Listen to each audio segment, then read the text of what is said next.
What do you do with a desire?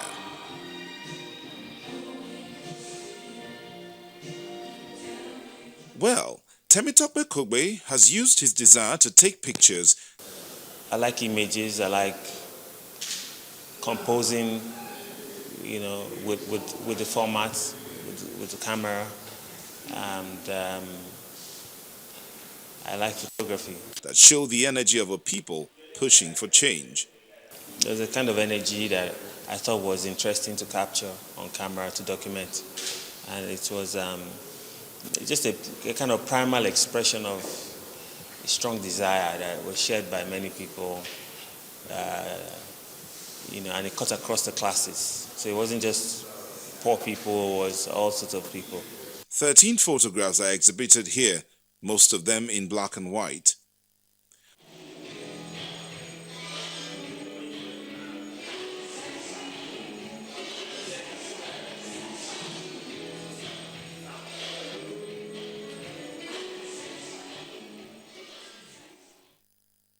The Freedom Park pictures, I see it as a movie in 3 pictures: the beginning, the middle, and the end. I was just passing and I saw a couple waiting for a Marwa, and a lot of things happening between those frames. But I managed to capture something I think that a lot of people respond to, and it's basically just a young couple waiting for a bus, but there's a lot of emotion, and it's graphically quite, there's a lot of information that makes the image interesting. Works such as A Compelling Desire, Spirit of the Times, People Power, Possibilities are just a few of the titles featured in this solo exhibition with the theme exploring the notion of responsibility. It's a collection of photographs that were taken between December 2010 and January 2011. Just street photography of Lagosians. Yearning is basically, it speaks about a compelling desire for something, and I think when you look at the pictures, it comes across. You see that, in the faces of the people, this really strong desire. This contemporary photographer and business economist who has held exhibitions inside and outside the shores also shows us his other talents.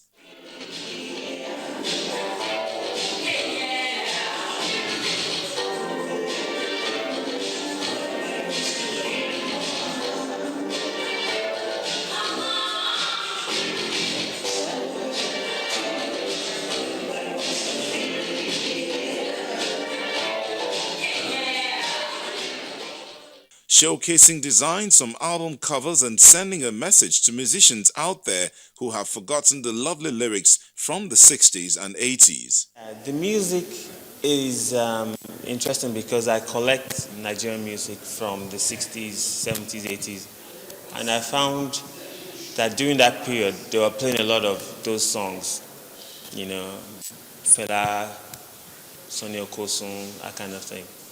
So I felt it was a good soundtrack to have the exhibition, and it also takes us back to a time where there was a lot of variety in music. To the delight of those who showed up to enjoy this medley.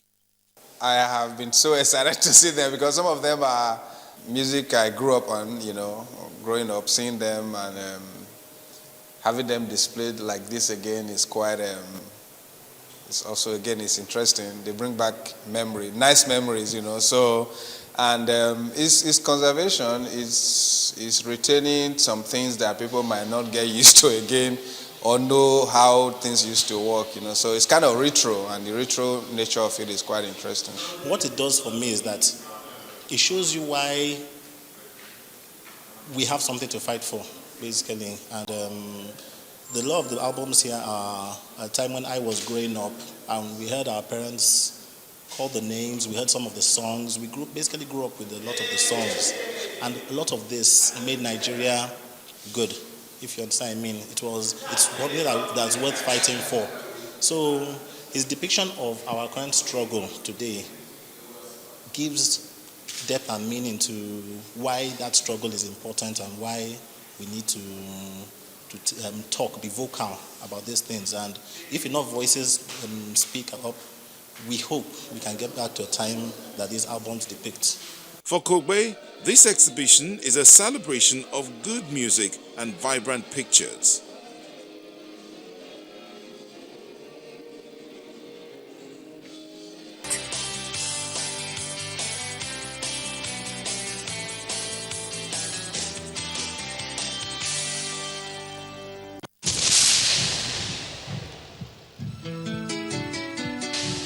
Never assume a rip or tear can't be removed. 95% of the time, a painting can be repaired. Clean dust off canvas surfaces with a feather duster only.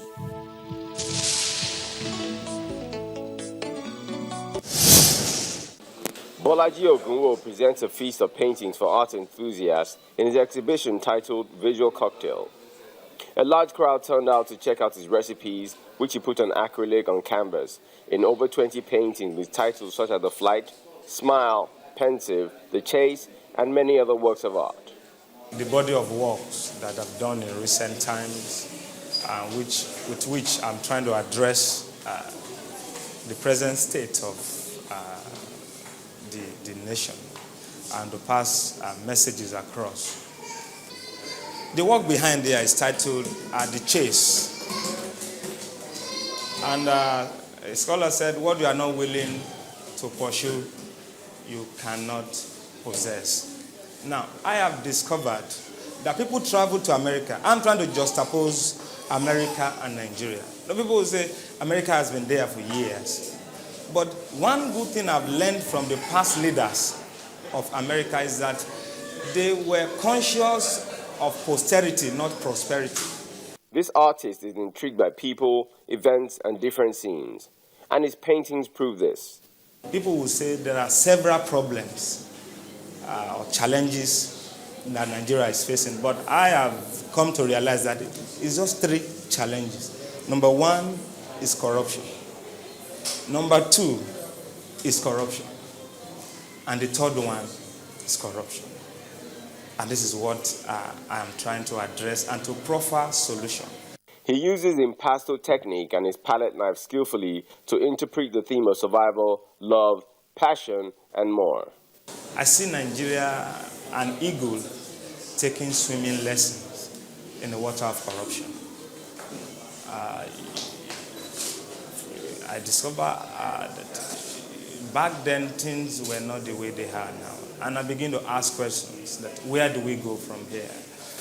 I discovered years back, as far back as 1974, that $1 is even lesser than a naira.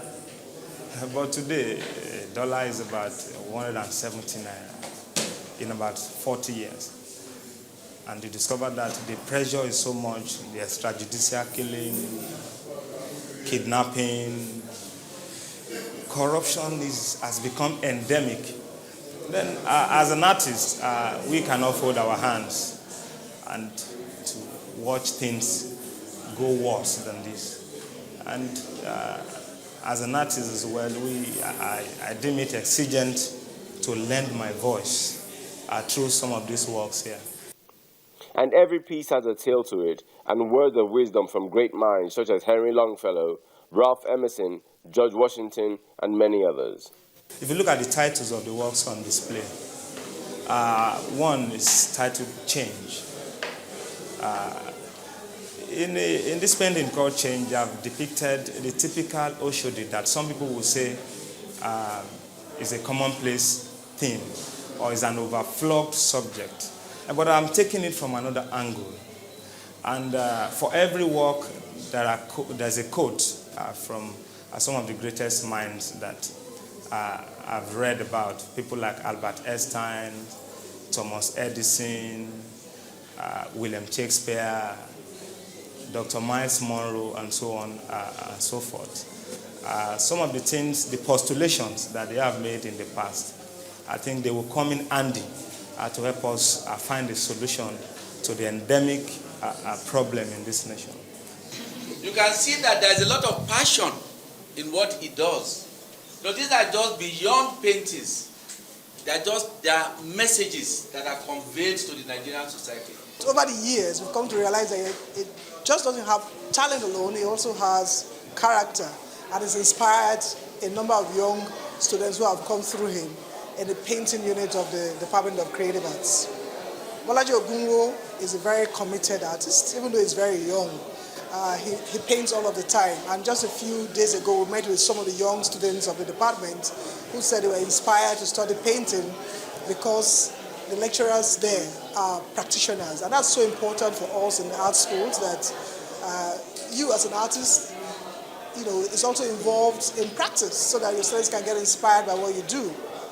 He brings these issues to life with this performance.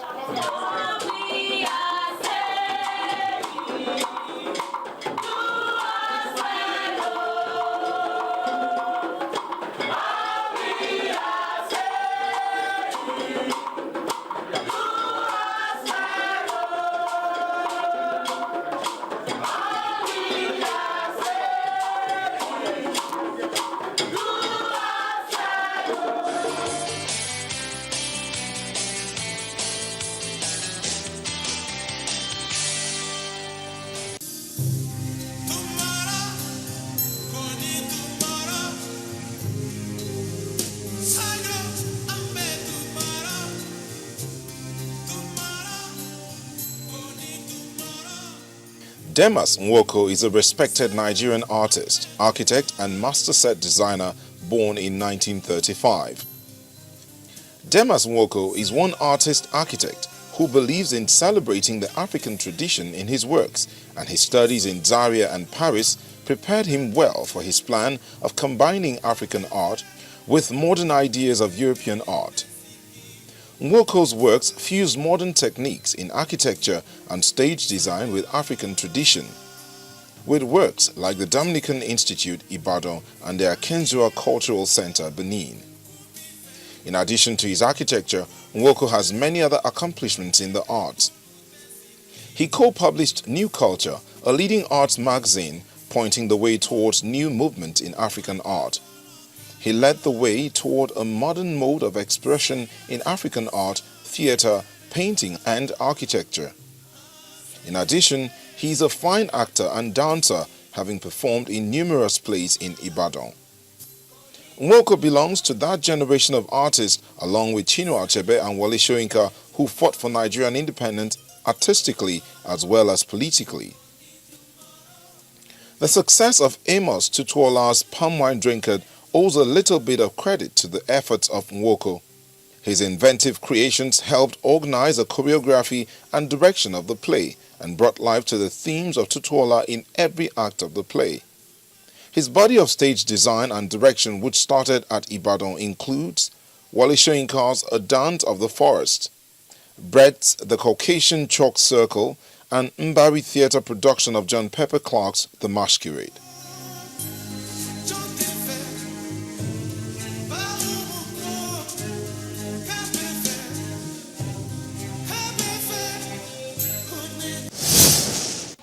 You can enjoy Art House on any of these platforms.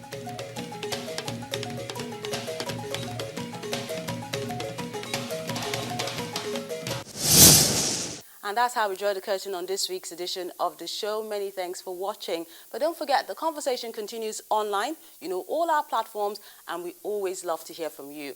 I'm Melinda Akinlami. Have a lovely day.